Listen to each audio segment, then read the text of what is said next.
இன்றைக்கு ஆளுநர் திரு ரவி அவர்கள் பேசும்போது குறிப்பிட்டு பேசுறார். அவர் தமிழ் கத்துக்கிறாராம். தமிழ் கத்துக்க முயற்சி எடுத்துக்கிட்டு இருக்கிறாராம். நீங்க தமிழ் கத்துக்கணும்னு முயற்சி பண்றீங்களே, அதுக்கு தமிழ்நாடு போராடினது தான் முக்கியமான காரணம். அன்னைக்கு தமிழ்நாடு போராடாம இருந்திருந்தா ஆளுநர் ரவி அவர்கள் இன்னைக்கு தமிழ்ல பேசியிருக்க மாட்டார். நாமெல்லாம் ஹிந்தியில பேசிட்டு இருந்திருப்போம். இன்னைக்கு இந்தி திணிப்புக்கு எதிரான உணர்ச்சியை இந்தியாவிலேயே தமிழ்நாட்டில் முதலாக உருவாக்கியவர் தான் தந்தை பெரியார் அவர்கள். 1937 தந்தை பெரியார் தான் இந்தி திணிப்புக்கு எதிரான முதல் போராட்டத்தை தமிழ்நாட்டில் தொடங்கி வச்சார். அப்ப தொடங்கி இப்ப வரைக்கும் எப்படியாவது தமிழ்நாட்டில் இந்தியை திணிக்க இன்னைக்கு வரைக்கும் முயற்சி பண்ணிட்டு இருக்கு ஒரு கும்பல். சமீபத்தில் புதிய கல்விக் கொள்கை ஒன்றிய பாஜக அரசு தமிழ்நாட்டுக்குள்ள திணிக்க பார்த்துச்சு. ஆனா தலைவர் அவர்கள் மற்ற மாநிலங்கள்லாம் ஏற்றுக்குச்சு.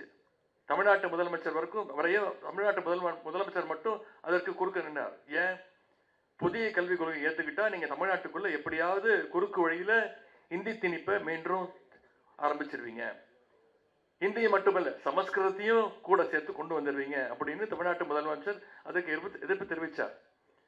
ஒன்றிய அமைச்சர் திரு தர்மேந்திர பிரதான் அவர்கள், பள்ளி கல்வித்துறை அமைச்சர் சொன்னார், புதிய கல்விக் கொள்கை நேஷனல் எஜுகேஷன் பாலிசியை தமிழ்நாடு ஏத்துக்கலன்னா ஒன்றிய அரசு கொடுக்க வேண்டிய நிதி 2500 கோடியை தமிழ்நாட்டுக்கு கொடுக்க மாட்டோம்னு.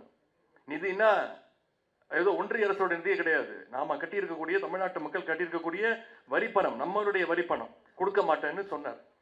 ஆனா நம்முடைய முதலமைச்சர் அவர்கள் மிகுந்த தெளிவோடு சொன்னார், நீங்க புதிய கல்விக் கொள்கை மூலமாக இந்தியை திணிக்க முயற்சிக்கிறீங்க, சமஸ்கிருதத்தை கொண்டு வர முயற்சிக்கிறீங்க, நாங்க ஒழிச்சு கட்டின புதிய குலக்கல்வி திட்டத்தை மீண்டும் தமிழ்நாட்டுக்குள்ள கொண்டு வர முயற்சிக்கிறீங்க, 2500 கோடி கிடையாது, நீங்க 10,000 கோடி கொடுத்தாலும் எந்த நாளும் உங்களுடைய புதிய கல்விக் கொள்கையை தமிழ்நாட்டுக்குள்ள நான் நுழைய விட மாட்டேன்னு சொல்லி சட்ட போராட்டத்தையும் நன்றி அதை பண்ணி அதையிலும் வெற்றி கண்டவர் தான் நம்முடைய முதலமைச்சர் அவர்கள், நம்முடைய கழக தலைவர் அவர்கள்.